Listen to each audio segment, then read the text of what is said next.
नमस्कार दोस्तों, स्वागत है आप सभी का सुपर आईएएस पे चल रही साइंस एंड टेक्नोलॉजी की 1 ईयर करंट अफेयर्स की लेक्चर सीरीज में। ये लेक्चर सीरीज विशेष रूप से उन विद्यार्थियों के लिए बनाई गई है जो कि यूपीएससी सिविल सेवा परीक्षा 2023 को टारगेट कर रहे हैं। अगर आप लोग यूपीएससी के अलावा किसी स्टेट पीसीएस की तैयारी कर रहे हैं तो उस केस में भी ये लेक्चर सीरीज आपको काफ़ी ज़्यादा हेल्पफुल साबित हो सकती है, तो उस केस में भी आप इस लेक्चर सीरीज को डेफिनेटली फॉलो कर सकते हैं। ये लेक्चर हम लोग आपके सामने जो लेकर आए हैं, इसमें हम लोग सेट नंबर 3 को डिस्कस करने वाले हैं। सेट नंबर 1 एवं सेट नंबर 2 मैं ऑलरेडी आपके सामने कवर कर चुका हूं। अगर आपने उन लेक्चर्स को नहीं देखा है और अगर देखने का इंटरेस्ट रखते हैं तो आप लोगों के लिए हमने एक प्लेलिस्ट जो है डेडिकेटेडली बनाई हुई है साइंस एंड टेक्नोलॉजी की, उसमें जाकर के आप हमारे पुराने लेक्चर्स को भी देख सकते हैं। हम लोग इसमें बेसिकली जनवरी 2022 से जो करंट अफेयर्स हैं उसको कवर करने का प्रयास कर रहे हैं, और हम लोग जो जून 2023 तक उसके पहले के सभी करंट अफेयर्स को इस लेक्चर सीरीज में कवर करने वाले हैं। हम लोग मंथ वाइज चल रहे हैं। सेट नंबर 1 में हमने जनवरी के करंट अफेयर्स को कवर किया था, सेट नंबर 2 में हमने फरवरी 2022 के करंट अफेयर्स को कवर किया था, और सेट नंबर 3 में हम लोग आज यानी कि मार्च 2022 के करंट अफेयर्स को कवर करने वाले हैं। सो आइए शुरू करते हैं बिना किसी देरी के। दोस्तों, मेरा नाम है अनिरुद्ध। यदि आप लोग इस लेक्चर की और मेरे अन्य लेक्चर्स की पीडीएफ्स को डाउनलोड करना चाहते हैं तो यहां पर दिए गए टेलीग्राम चैनल के माध्यम से आप लोग ऐसा कर सकते हैं। ऑल्सो बताना चाहूंगा कि अगर आप लोग अपने घर बैठ के यूपीएससी की तैयारी को शुरू करने का सोच रहे हैं तो टेक्स्ट बुक आपके लिए लेकर आया है सुपर कोचिंग, जिसके चलते आपको अवेलेबल करवाए जाएंगे जीएस के कोर्सेज, आपको इवन ऑप्शनल के कोर्सेज इसमें अवेलेबल करवाए जाएंगे, और साथ में सीसैट के कोर्सेज भी अवेलेबल करवाए जा रहे हैं। साथ ही में इसमें आपको सब्जेक्ट वाइज कोर्सेज भी अवेलेबल करवाए जाएंगे। यदि आप अलग से इकोनॉमी, अलग से ज्योग्राफी पढ़ना चाहते हैं तो वो वाले कोर्सेज भी आपके लिए इसमें पैकेज करके बनाए हुए हैं। इसमें आपको ढेर सारे कोर्सेज देखने को मिलेंगे जो मेजर ऑप्शनल्स होते हैं, जैसे कि ज्योग्राफी हुआ, सोशियोलॉजी हुआ, पब्लिक एडमिनिस्ट्रेशन हुआ, political science and international relations हुआ, हिस्ट्री हुआ। ये सभी के सभी ऑप्शनल्स भी आपके लिए साथियों अवेलेबल करवाए गए हैं। इसमें आपको इंडिया के सुपर टीचर से पढ़ने का मौका मिलेगा, जैसे कि श्रीराम आईएएस के जाने माने श्रीराम सर हैं, लुकमान आईएएस के जाने माने अंसारी सर हैं, इनसे पढ़ने का मौका मिलेगा। साथ ही में आपको ये सारी क्लासेस से भी पढ़ने का मौका मिलेगा, and on top of that आपको जो हमारे द्वारा बनाए गए लेक्चर कोर्सेज हैं वो भी अवेलेबल करवाए जाएंगे, which includes my science and technology course, जो कि हमने डेडिकेटेडली यूपीएससी सीएससी के लिए बनाया हुआ है, which is comprehensive course for both prelims and mains. साथ ही में इसमें आपको 10 ईयर के पीवाईक्यूज भी देखने को मिलेंगे, पिछले 10 साल के क्वेश्चंस भी हम लोग यहाँ पे कवर करवा रहे हैं। इन सभी चीज़ों को अगर आप बाय करना चाहते हैं तो जो फाइनल कॉस्ट आपको पड़ती है that is 27,000 per annum, provided आप लोग परचेज करते टाइम मेरा कूपन कोड अनिरुद्ध यूज करते हैं। और इसके बारे में और जानकारी अगर आप लेना चाहते हैं तो नीचे डिस्क्रिप्शन में आपको इसका लिंक दिया हुआ है, वहां पर जाकर के आप इसको चेकआउट भी कर सकते हैं। ऑल राइट, आज के इस लेक्चर में मैं विशेष रूप से आपके साथ ये 5 चीज़ों को डिस्कस करने वाला हूँ। बहुत ही ज़्यादा इंपॉर्टेंट लेक्चर कहूँगा मैं। अभी तक हमने पिछले लेक्चर में इनफैक्ट बहुत कुछ मेजर डेवलपमेंट्स नहीं देखी थी, लेकिन मार्च 2022 की जो डेवलपमेंट्स आपके सामने मैं पेश कर रहा हूँ, इन 5 में से एटलीस्ट 4 मैं चीज़ें ऐसी मानता हूँ जो कि बहुत ही ज़्यादा इंपॉर्टेंट है।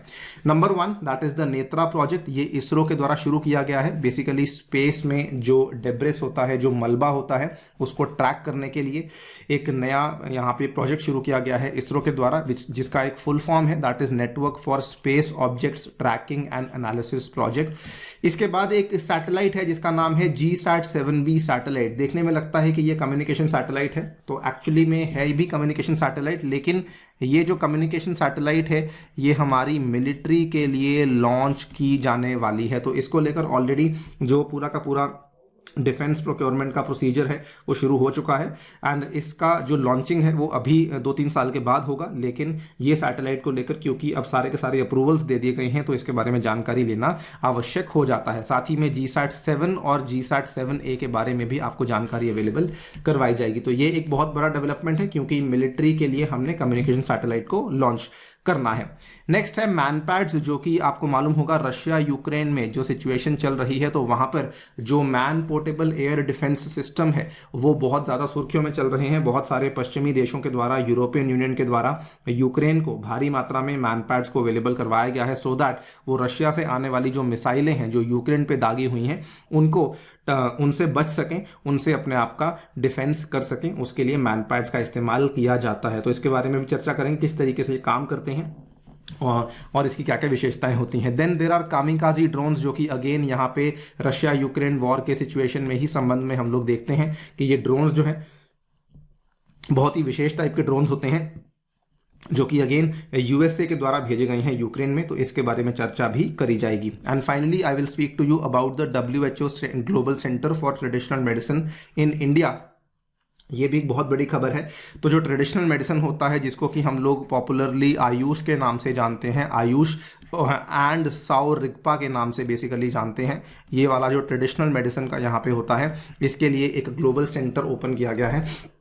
तो उसके बारे में भी बातचीत आपके साथ में करने वाला हूं। सबसे पहले टॉपिक को डिस्कस कर लेते हैं, that is the project Netra. आप लोग यहां पे देख पाएंगे, ISRO to step up the tracking of space debris. ये खबर है मार्च 30, 2022 की, और द हिंदू की खबर आपके सामने है।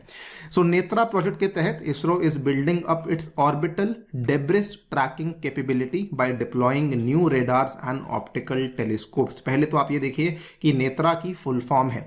नेत्रा में बेसिकली फुल फॉर्म क्या है, network for space objects tracking and analysis. तो यहाँ पर नॉट एग्जैक्ट, यहाँ पे देखिए नेटवर्क का यहाँ पर आपको NET देखने को मिलता है, ट्रैकिंग का आपको यहाँ पर T देखने को मिलता है, TR देखने को मिलता है, और एक आपको यहाँ पे एनालिसिस देखने को मिलता है। तो बेसिकली ये network for space objects tracking and analysis का प्रोजेक्ट है, जो कि इसरो के द्वारा शुरू किया गया है। अगर आपने ये चीज़ पहली बार सुनी है तो आपको थोड़ा सा मैं इसके बारे में ब्रीफली बैकग्राउंड समझा देता हूँ।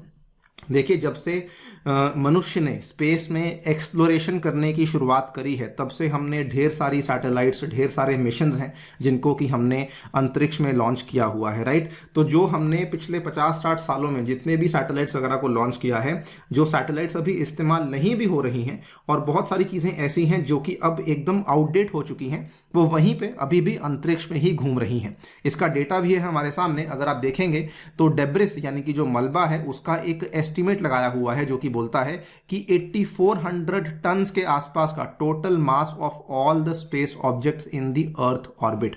तो अर्थ के अलग अलग ऑर्बिट्स होते हैं, जैसे कि LEO हुआ, जैसे कि MEO हुआ, जैसे कि HEO हुआ, ठीक है। जैसे लो अर्थ ऑर्बिट हुआ, मीडियम अर्थ ऑर्बिट हुआ, हाई अर्थ ऑर्बिट हुआ। इसमें जो सबसे ज़्यादा मलबा आपको देखने को मिलता है वो ऑब्वियसली लो अर्थ ऑर्बिट में देखने को मिलता है, बिकॉज दुनिया के ऑलमोस्ट हर दूसरे तीसरे देश ने लो अर्थ ऑर्बिट में कोई ना कोई सैटेलाइट को लॉन्च किया ही हुआ है। तो यहाँ पे अगर आप देखेंगे, जो टोटल मास आपको देखने को मिलता है स्पेस ऑब्जेक्ट्स का अर्थ ऑर्बिट में, ये लगभग 8400 टन के आसपास का है। इसमें 34,000 आइटम्स ऐसी हैं जिनका साइज 10 सेंटीमीटर से ज़्यादा है। 9 लाख आइटम्स ऐसी हैं जिनका साइज 1 से 10 सेंटीमीटर का है, क्योंकि जब हम लोग यहाँ पर कई सारी सैटेलाइट्स को लॉन्च करते हैं तो उसमें कई सारी छोटी छोटी चीज़ें होती हैं, जो कि अगेन जब वहाँ पे सैटेलाइट जब खत्म हो जाती हैं तो उनके छोटे छोटे ऑब्जेक्ट्स हैं जो कि आपको स्पेस में देखने को मिलते हैं। और 128 मिलियन ऐसे ऑब्जेक्ट्स हैं जिनका साइज रेंज करता है 1 mm से लेकर 1 सेंटीमीटर तक। और ये सारे के सारे जो पीसेज हैं, each piece travels at approximately up to 28,000 kilometres per hour. तो ये आपस में कोलाइड करते हैं और उस कोलिजन की वजह से और भी दिक्कतें आती हैं। कई बार क्या होता है कि जो आपने रिसेंटली सैटेलाइट्स को लॉन्च किया है उनके साथ भी जाकर के ये कोलाइड कर सकते हैं, जिसके चलते आपका जो लेटेस्ट सैटेलाइट्स हैं उनमें भी आपको दिक्कतें देखने को मिल सकती हैं। So after more than 5,250 launches, जो कि अभी तक पूरे मानव इतिहास में हमने किया है, जो हमारा स्पेस एक्सप्लोरेशन का मानव इतिहास है, about 23,000 objects are currently tracked in space. There are about 1200 operational satellites in orbit, और इसके अलावा बहुत सारी इन ऑपरेशनल, मतलब कि जो अब ऑपरेशनल नहीं है वो वाली सैटेलाइट्स भी आपको देखने को मिलती हैं। कोलिजन्स यहाँ पे बहुत कॉमनली आपको देखने को मिलते हैं। कई बार क्या होता है कि ऐसे रॉकेट्स जो कि अब यूज में नहीं है, वो डिफंक्ट हो चुके हैं, उनके अंदर आपको बचा हुआ फ्यूल देखने को मिलता है, जो कि आपके आगे जाकर के एक्सप्लोजन्स भी कॉज कर सकता है। तो स्पेस डेब्री, इसको कभी कभार हम लोग यहाँ पे स्पेस जंक का नाम भी बोल देते हैं। ये एक बहुत ही कॉमन फिनोमेना है जो कि हमें अंतरिक्ष में देखने को मिलता है। इसी पर्टिकुलर स्पेस डेब्री को ट्रैक करने के लिए हम लोग एक ऑर्बिटल डेब्री ट्रैकिंग सिस्टम को हमने तैयार किया है, जिसका नाम है नेत्रा। आई होप अब आपको पूरी कहानी समझ आ गई होगी। तो ये आपका प्रोजेक्ट नेत्रा है। It is an early warning system. इसको हमने स्पेस में ही डिप्लॉय किया है ताकि वहां पर जाकर के ये देख सके कि अगर कोई कोलिजन होने वाली है, कोई हैजर्ड है जो कि हमारे इंडियन सैटेलाइट्स को हो सकता है, कोई यहाँ पर कोई प्रॉब्लम है, कोई डेब्रिस है जो कि हमारे सैटेलाइट्स के पास में आ रहा है, तो उनको डिटेक्ट करने के लिए और अदर हैजर्ड्स को भी डिटेक्ट करने के लिए ये वाला early warning system basically deploy कर दिया गया है। It is now set up within the ISTRAC campus at Peenya Bangalore. तो इसका जो सिस्टम है वो सेटअप किया गया है बैंगलोर में, लेकिन ऑब्वियसली ये जो अपने आप में आपका प्रोजेक्ट नेत्रा है इसको डिप्लॉय किया गया है स्पेस में। स्पेस डेब्रिस ट्रैकिंग रेडार, इसकी जो रेंज है वो 1500 किलोमीटर के आसपास की है, और एक optical telescope will also be inducted. It is capable of detecting and tracking objects 10 centimetre and above in size, यानी कि अगर कोई ऐसा ऑब्जेक्ट है जिसका साइज 10 सेंटीमीटर से या उससे ज़्यादा है तो उसको ट्रैक करने की क्षमता ये वाला आपका जो रेडार है ये रख पाएगा। इसको इंडिजिनसली बनाया जाएगा और डिज़ाइन किया जाएगा। इसका डिप्लॉयमेंट आई थिंक अभी तक हुआ नहीं है, लेकिन हाँ ये प्रोजेक्ट है जो कि हमने यहाँ पे एनविसाज किया था बाय इसरो, और इसका जो सिस्टम है ये पीनिया बैंगलोर में आपको देखने को मिलने वाला है। स्पेस जंक के बारे में आपको ऑलरेडी बता चुका हूँ। स्पेस जंक की सबसे ज़्यादा प्रॉब्लम आपको देखने को मिलती है लो अर्थ ऑर्बिट में, बिकॉज सबसे ज़्यादा सैटेलाइट्स यहीं पर लॉन्च करी गई हैं। Is it pose a very real threat to as collisions can be lethal to satellite, क्योंकि अगर यहाँ पे मान लीजिए कोई भिड़ंत होती है, कोई कोलिजन होती है, तो उस केस में जो ऑपरेशनल सैटेलाइट्स हैं उनको काफ़ी दिक्कतें साबित हो सकती हैं। इसी बेस पे एक सवाल देख लेते हैं with reference to Netra project. It is a project by ISRO, तो ये वाली बात बिल्कुल सही है। It is now set up within the ISTRAC campus at Peenya Bangalore, ये वाली बात भी बिल्कुल सही है। ऑप्शन नंबर सी आपका सही जवाब बन जाता है।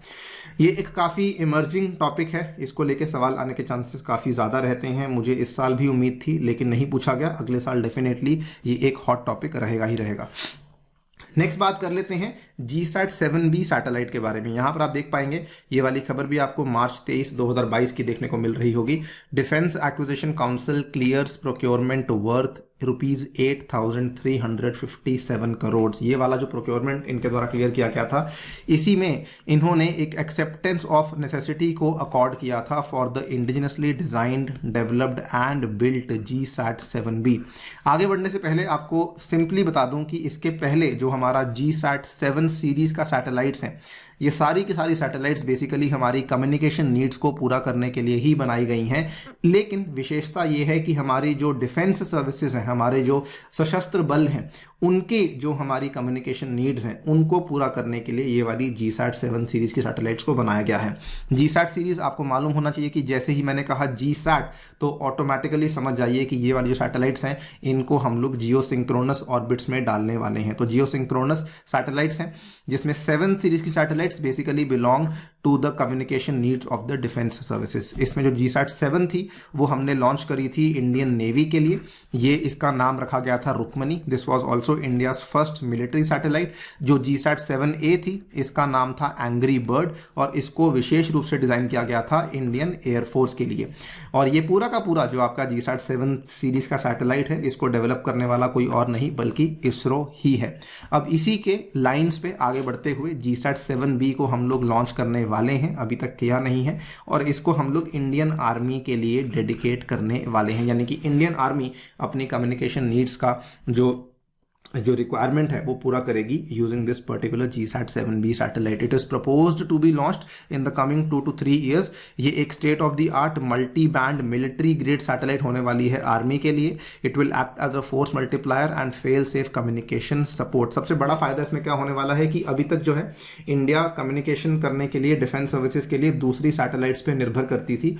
कभी कभार तो दूसरे देशों की सैटेलाइट्स पे हमें निर्भर करना पड़ता था, तो वो अब हमें यहाँ पे नहीं करना पड़ेगा, बिकॉज अब हमारी आर्मी के पास भी एक डेडिकेटेड सैटेलाइट देखने को मिलने वाली है। तो ये देखिए पुरानी बातें हैं। ये GSAT 7 रुक्मणी को हमने लॉन्च किया था। Rukmini has reduced navy's dependence on foreign communication satellite services.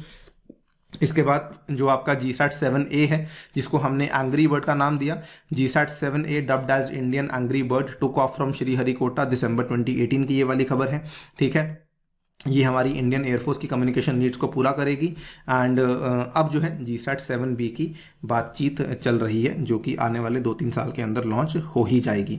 इसके अलावा आपको बता दें कि कई और सारी मिलिट्री सैटेलाइट्स भी हैं जो कि हम लोग ऑपरेट करते हैं, जैसे कि electromagnetic intelligence gathering satellite also called as EMISAT। इसमें आपको इलेक्ट्रॉनिक इंटेलिजेंस पैकेज देखने को मिलता है जिसका नाम दिया गया है Kautilya, which allows the interception of ground based radars and carries out electronic surveillance surveillance across India. तो जितना भी आपका ऐसा समझ लीजिए कि जो ग्राउंड बेस्ड रेडार जितने भी आपके लगे हुए हैं उनको ये इंटरसेप्ट कर लेती है और वहां से पूरे इंडिया में इलेक्ट्रॉनिक सर्वेलेंस कैरी करने की क्षमता ये सैटेलाइट रखती है।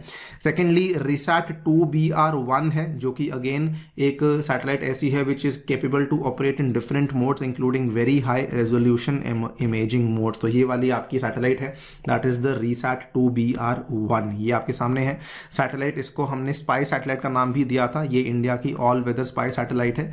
ये ऑलरेडी लॉन्च हो चुकी है। 50th फ्लाइट थी PSLV की, ठीक है, और 75th लॉन्च था श्रीहरिकोटा से। काफ़ी स्पेशल था ये वाला लॉन्च। और इस सैटेलाइट में भी आपको वो सारे के सारे फीचर्स देखने को मिलते हैं जिससे कि हम लोग सर्वेलेंस कर सकते हैं। जब हमने ये वाली सैटेलाइट को लॉन्च किया था तो उस टाइम पे हमने साथ में कुछ और सैटेलाइट्स को भी लॉन्च किया था, वो हमारे लिए उतना रेलिवेंट नहीं है, बट यहाँ पे आप देखिए कि ये भी हमारी मिलिट्री सैटेलाइट्स की श्रेणी में ही फॉल कर जाती हैं। So once again GSAT 7 series हुई, MESAT हुई, रिसैट 2BR1 हुई, ये सारी की सारी सैटेलाइट जो है आपकी मिलिट्री सैटेलाइट की कैटेगरी में फॉल कर जाती हैं। अगर इसके सवाल को देखें, this satellite will be a dedicated satellite for the Indian navy. GSAT 7B की बात हो रही है, तो जी नहीं, ये वाली जो है ये बेसिकली बनाई गई है हमारी थल सेना के लिए। It will be launch in 2021, it was launch in 2021, तो ये बात गलत है क्योंकि ये अभी इसको लेकर अप्रूवल मिला है, तो 2 या 3 साल में हमें इसका लॉन्चिंग देखने को मिलेगा। एग्जैक्टली कब होगा हमें अभी तक नहीं मालूम है। It will act as a force multiplier and a fail safe communication support. ये वाली बात बिल्कुल सही है कि ये हमारी आर्म्ड फोर्सेस को की क्षमता को काफ़ी ज़्यादा बढ़ा देगा एंड एक फेल सेफ कम्युनिकेशन सपोर्ट की तरह भी काम करेगा। सो यस, ऑप्शन नंबर 1 और 2 गलत, ऑप्शन नंबर 3 आपका सही जवाब बन जाता है। नेक्स्ट, दोनों ही चीज़ें जुड़ी हुई हैं। ये देखिए मैनपैड्स की बात हो रही है। वेस्टर्न कंट्रीज़ के द्वारा बेसिकली कई सारे मैनपैड्स भेजे गए थे for the assistance in war. ये वाली खबर आपके सामने है। ये वाली खबर मार्च 18 की है, तब बहुत ज़्यादा सुर्खियों में रही थी। What are MANPADS? The missiles जो कि यूक्रेन की एयर स्पेस को सिक्योर कर रही हैं। और दूसरी खबर जो हमारे सामने थी वो कामिकाजी ड्रोन्स की थी। ये वाली खबर भी आप देख सकते हैं, ये 28 मार्च की है। कामिकाजी ड्रोन्स भी यूक्रेन को ही दिए गए थे रशिया से लड़ने के लिए। ये वाले जो ड्रोन्स हैं ये पर्टिकुलरली USA के द्वारा ही दिए गए थे। दोनों ही वेपन्स हैं एक तरीके से, दोनों को समझेंगे कैसे काम करते हैं, बिकॉज बहुत सुर्खियों में रहे थे और बहुत भारी मात्रा में दिए गए थे, इसीलिए इसके बारे में हम लोग यहाँ पे स्टडी कर रहे हैं। सो केवल USA के द्वारा नहीं बल्कि कई सारे यूरोपियन कंट्रीज के द्वारा कई सारे अपने मैनपैड्स थे जिनको कि यूक्रेन की तरफ भेजा गया था, सो दैट वो अपने आप को रशिया से बचा सकें। ये देखिए मैनपैड्स कैसे काम करते हैं। जैसे कि आप इस दृश्य में यहाँ पे देख पा रहे होंगे, ये इंसान यहाँ पे खड़ा हुआ है और इसके पास ये वाली चीज़ें हैं, तो इनसे ये फायर कर सकता है। फायर किस पे करेगा? तो जैसे आप यहाँ पे समझिए कि ये मान लीजिए कि यहाँ पे आपका अटैक करने वाला बंदा है और ये आपका टारगेट है। तो ये अटैक करने वाले इंसान ने यहाँ से कुछ मिसाइलों को दागा, तो ये मिसाइलें जो हैं ये टारगेट पे जा रही हैं। इस तरीके से ये टारगेट पे जा रही हैं, बहुत सारी मिसाइलें हैं। और यहाँ पर ये मैनपैड्स हैं, तो मैनपैड्स क्या करेंगे, इनको डिटेक्ट करेंगे और इनको यहाँ पे फायर जो है इनको एक तरीके से टारगेट्स को उनको डिस्ट्रॉय करने की कोशिश करेंगे जो मिसाइलें इनकी तरफ आ रही हैं। इनका फ़ायदा क्या होता है? इनका फ़ायदा ये होता है कि क्योंकि ये बहुत ही ज़्यादा भारी नहीं होते, तो इनको आप खुद अपने कंधे पर भी कैरी कर सकते हैं। जैसे यहाँ पर आप देख रहे हैं, तो ये वाला इंसान तो यहाँ पर ये नीचे इसके सपोर्ट ली हुई है जिसके ऊपर ये मैनपैड्स के सिस्टम को डिप्लॉय किया हुआ है। लेकिन ये ऐसा भी पॉसिबल है कि इंसान जो है वो अपने एक घुटने पर बैठ जाए और उसके बाद अपने मैनपैड को जो है वो इस तरीके से अपने कंधे के ऊपर रख ले और बड़ी ही इजीली वो आने वाली जो मिसाइल है उसको टारगेट कर सकता है। ये बहुत बड़ा एडवांटेज इसलिए बन जाता है क्योंकि it is easy to carry, ठीक है। ये लाइट वेट होता है और ये पोर्टेबल होता है और ये surface to air missiles fire करने की क्षमता भी रखता है। इसका एक ही जो शॉर्टकमिंग कह सकते हैं वो ये है कि ये काफ़ी शॉर्ट रेंज होता है। मतलब कि अगर कोई मिसाइल बहुत दूर है तो उसको आप यहाँ पे डिस्ट्रॉय नहीं कर पाएंगे। अगर कोई मिसाइल आपके बहुत नज़दीक आ गई है तो उस केस में आप मैनपैड्स का इस्तेमाल कर सकते हैं। तो इसीलिए कहा भी जाता है कि this is most effective in targeting the low flying aircrafts, otherwise ज़्यादा इफेक्टिवली काम नहीं करती है। Fire and forget guidance system के ऊपर काम करती है। यानी कि मान लीजिए आपने यहाँ पे इसको यहाँ से फायर किया और इधर से आपकी जो मिसाइल थी वो आ रही थी, तो ये ऑटोमेटिकली उस मिसाइल को जो है देख लेगा, उसका हीट सिग्नेचर पकड़ लेगा, डिटेक्ट कर लेगा और फिर उसको डिस्ट्रॉय कर देगा। बस इसकी एक ही शॉर्टकमिंग है, इसकी मैक्सिमम रेंज आपको 8 किलोमीटर की देखने को मिलती है और केवल 4.5 किलोमीटर के एल्टीट्यूड तक ही जो टारगेट्स हैं उनको ये डिस्ट्रॉय कर सकता है। उससे ज़्यादा ये यहाँ पे काम नहीं करता है। ये आप यहाँ पे देख पाएंगे, MANPADS are surface to air missiles which are lightweight enough to be operated by a single person. System consists of a missile inside a disposable tube, a grip stock and a battery to charge the missile. तो ये इस तरीके से यहाँ पे काम करता है। अलग अलग देशों ने इसमें अलग अलग तरह के मैनपैड्स बनाए हुए हैं, उसके अलग अलग नाम भी आपको देखने को मिल जाते हैं। इनकी हिस्ट्री बहुत पुरानी है, बहुत टाइम से हम लोग इसका इस्तेमाल करते आ रहे हैं। द फर्स्ट मैन पैड्स जिनको हमने इंट्रोड्यूस किया था वो यूएसए और सोवियत यूनियन के द्वारा इंट्रोड्यूस करे गए थे way back in the 1960s। और उस आज की डेट में अगर आप देखें तो India, Pakistan, Germany, UK, Turkey, Israel have also used man pads in their defence efforts. Russia in fact is by far the biggest exporter of manpads। और आपको बता दूं कि इंडिया भी जो मैनपैड्स को इंपोर्ट करता है उसमें हम लोग काफ़ी बड़ी मात्रा रशिया से भी इंपोर्ट कर रहे होते हैं।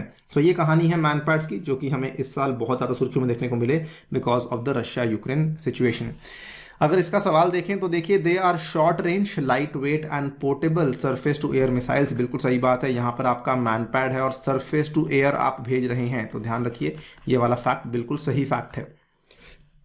They are the most effective in targeting high flying aircraft. तो ये वाली बात गलत है। मैंने आपको कहा कि सबसे इसका जो बड़ा शॉर्टकमिंग है वो यही है कि ये केवल लो फ्लाइंग टारगेट्स को ही हिट कर सकता है, हाई फ्लाइंग टारगेट्स को हिट करने की क्षमता मैनपैड्स नहीं रखते हैं। ऑब्वियसली क्योंकि आप अपने कंधे से ही फायर कर रहे हैं तो कितना ही दूर जाएगा वो। ऑप्शन नंबर ए, 1 ओनली आपका सही जवाब बन जाता है। नेक्स्ट वेरी सिमिलर, ये भी वेपन ही है, कामिकाजी ड्रोन्स, जो कि यूएसए के द्वारा पर्टिकुलरली भेजे गए हैं to Ukraine in the war against Russia. यहाँ पर आप देख पाएंगे कामिकाजी ड्रोन्स हैं। They are small unmanned aircraft, तो ड्रोन है तो अनमैन्ड एयरक्राफ्ट हैं which are packed with explosives which can be flown directly at a tank और अ ग्रुप ऑफ ट्रूप्स। तो आपको मालूम होगा कि रशिया दुनिया में आई थिंक सबसे ज़्यादा टैंक्स का इस्तेमाल करता है, और रशिया यूक्रेन सिचुएशन में रशिया के द्वारा बहुत सारे टैंक्स का इस्तेमाल किया गया भी था। तो उन्हीं टैंक्स को काउंटर करने के लिए ये कामिकाजी ड्रोन्स इस्तेमाल किए गए थे, बिकॉज ये एक्सप्लोजिव्स होते हैं जो कि डायरेक्टली उन टैंक्स के ऊपर फेंके जा सकते हैं। तो आपने इंसान भी नहीं भेजा, आपने केवल एक अनमैन्ड एयरक्राफ्ट भेजा जो कि नीचे जो चल रहे टैंक्स हैं उनको ये सीधा सीधा एक तरीके से डिस्ट्रॉय करने की क्षमता रखते हैं। इनको स्विच ब्लेड भी कहा जाता है बिकॉज इसमें जो ब्लेड लाइक विंग्स हैं वो सडनली बाहर निकलते हैं। जब ये एकदम से टेक ऑफ करता है ना, तो वैसे तो ये ऐसा होता है, लेकिन जब ये सडनली टेक ऑफ करता है तो उस टाइम पे इसके जो विंग्स हैं वो सडनली बाहर निकल आते हैं, इसलिए इसको स्विच ब्लेड का नाम भी दिया गया है।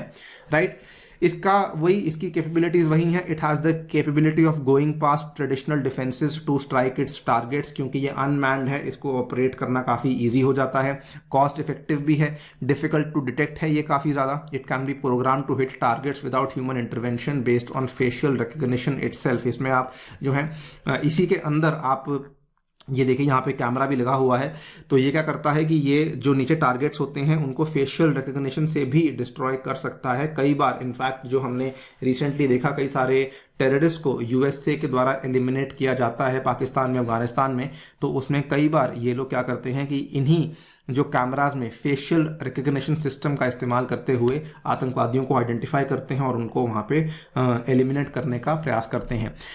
इस पर्टिकुलर सिस्टम को ऑपरेट करने वाली दुनिया में बहुत ही लिमिटेड कंट्रीज हैं। यूएसए के अलावा रशिया हुआ, चाइना हुआ, इजराइल, ईरान और टर्की कुछ ऐसे देश हैं जो कि आज की डेट में इस तरीके से अनमैन्ड एयरक्राफ्ट्स का इस्तेमाल कर रहे हैं। ये टेक्नोलॉजी इतनी सस्ती नहीं होती है, obviously as compare to fighter aircrafts काफ़ी सस्ती होती है, लेकिन फिर भी उतनी सस्ती नहीं होती है। और टेक्नोलॉजी अपने आप में काफ़ी एडवांस्ड है, तो इसीलिए काफ़ी लिमिटेड देश हैं जो कि आज की डेट में इसका इस्तेमाल कर रहे हैं। आप देखिए यहाँ पे इंडिया भी इस लिस्ट में आपको देखने को नहीं मिलता है।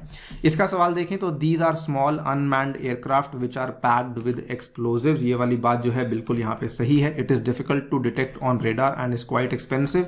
तो बहुत एक्सपेंसिव नहीं, ये कॉस्ट इफेक्टिव है। अगेन आपको इसकी जो तुलना है वो रिलेटिव करनी है। अगर आप इसकी तुलना करेंगे फाइटर एयरक्राफ्ट्स के साथ तो जी हाँ, फाइटर एयरक्राफ्ट्स के संदर्भ में देखा जाए तो यस काफ़ी कॉस्ट इफेक्टिव है। लेकिन अगर आप इसकी तुलना करते हैं मान लीजिए मैनपैड्स के साथ, जो कि हमने पहले देखा, तो मैनपैड्स की तुलना में ये चीज़ ऑब्वियसली थोड़ी महंगी होती है।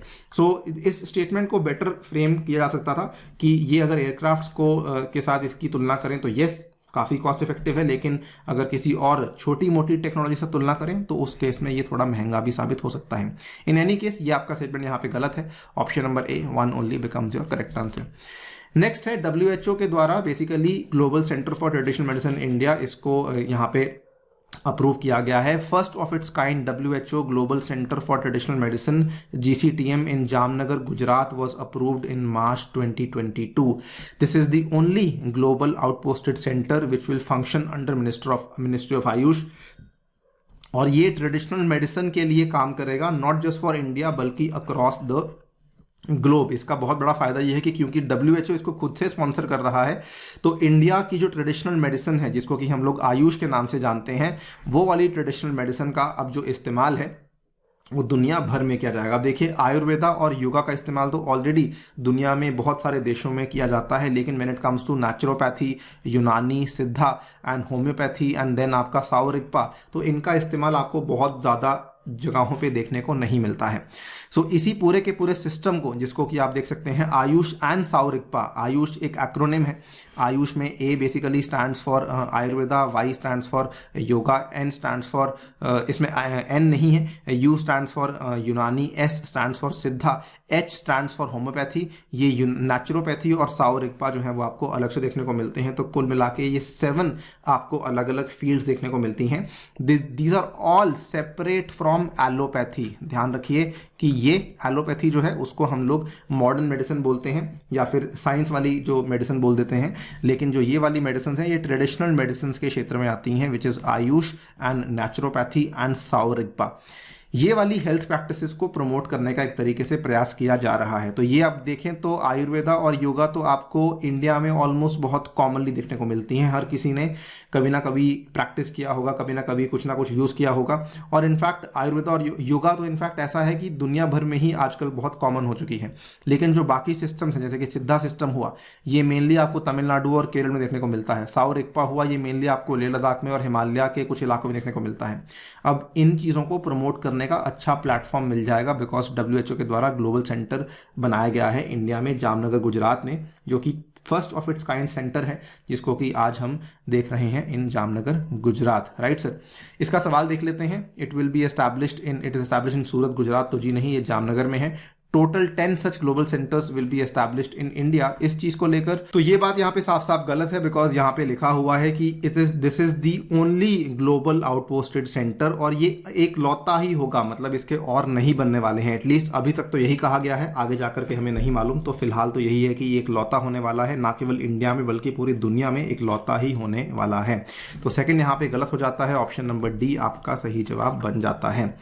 नेक्स्ट कुछ टिटबिट्स को देख लेते हैं, जिसमें कि मैं आपके साथ बेसिकली डिस्कशन करना चाहता हूं टॉपिक नंबर 1 की, दैट इज जीनो ट्रांसप्लांटेशन। इसके बारे में चर्चा असल में करी थी हमने 2021 में। क्या हुआ था कि एक सुअर का हार्ट था, जिसको कि एक इंसान के अंदर ट्रांसप्लांट किया गया था। जब ऐसा केस होता है कि किसी और स्पीशीज के आप किसी और स्पीशीज से किसी और स्पीशीज में ऑर्गन्स की ट्रांसप्लांटेशन कर रहे हैं, तो उस केस में हम लोग उसको जीनो ट्रांसप्लांटेशन बोलते हैं। It involves the transplantation, implantation or infusion into a human recipient of live cells, tissues और organs from a non-human animal source।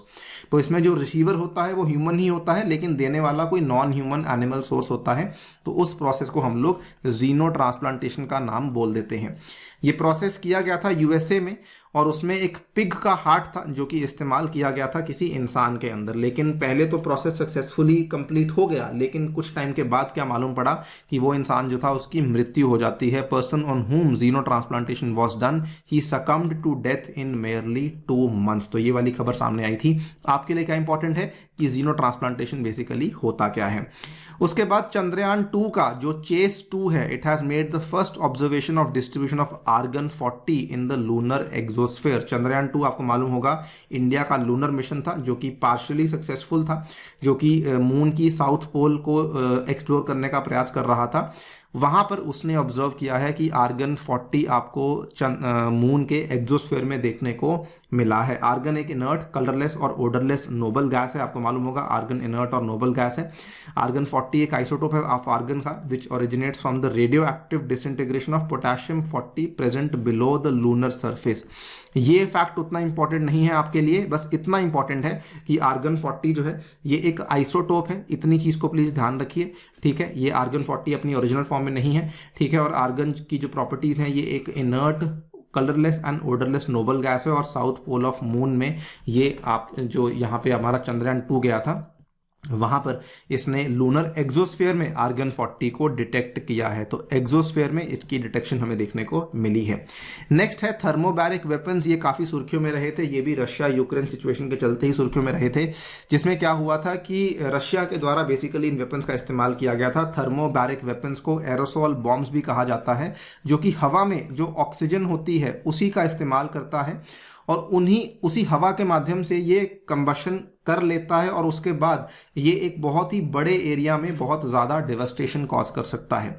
It uses oxygen from the air for a large high temperature blast causing significantly greater devastation. ये जो weapons हैं ये बहुत ज़्यादा सुर्खियों में रहे थे बिकॉज बहुत सारे जो ह्यूमन राइट्स ग्रुप्स हैं इन्होंने एक्यूज़ किया था रशिया को of using cluster bombs and thermobaric weapons in the war against Ukraine. हालांकि इसको लेकर रशिया ने बाद में डिनाई किया था कि एग्जैक्टली क्या है, बट हमारे लिए वो इंपॉर्टेंट नहीं है। ये वेपन्स क्या है, इनकी साइंस क्या है, वो हमारे लिए रेलिवेंट है। Cluster bombs are non precision weapons which are designed to injure or kill human beings indiscriminately over a large area. तो इसमें क्या होता है कि आप बेसिकली ऑक्सीजन तो पूरी हवा में ही है, आप इन बॉम्ब्स को इस तरीके से डिज़ाइन करते हैं कि आप कहीं पर भी जाके वो कैसा भी डेवस्टेशन कॉज कर सकता है, इसीलिए इसको नॉन प्रिसीजन वेपन्स कहा जाता है। मतलब ये इनडिस्क्रिमिनेटली किसी को भी जाकर के हर्ट कर सकता है, आपको आइडिया भी नहीं लगेगा कि आपके ऊपर कोई बॉम्ब आ रहा है बिकॉज ये बहुत ही ज़्यादा रैंडमली वर्क करते हैं। ठीक है, सो ये आपके थर्मोबैरिक वेपन्स हैं जो कि हमें रशिया यूक्रेन की सिचुएशन में देखने को मिले थे, नहीं मिले थे, we can't be sure, but हाँ ह्यूमन राइट ग्रुप्स ने कहा था कि रशिया इन वेपन्स का इस्तेमाल कर रहा है। तो ये था हमारा आज का सेशन, इसको यहीं पे कंक्लूड करते हैं। अगले सेशन में फिर से करेंगे दोस्तों मुलाकात सेट नंबर 4 में। I will see you once again, जिसमें कि हम लोग अप्रैल 2022 के करंट अफेयर्स को डिस्कस करेंगे साइंस एंड टेक के। इसी नोट पे आपसे लेता हूँ विदा। Thank you so much for listening, stay tuned and stay safe.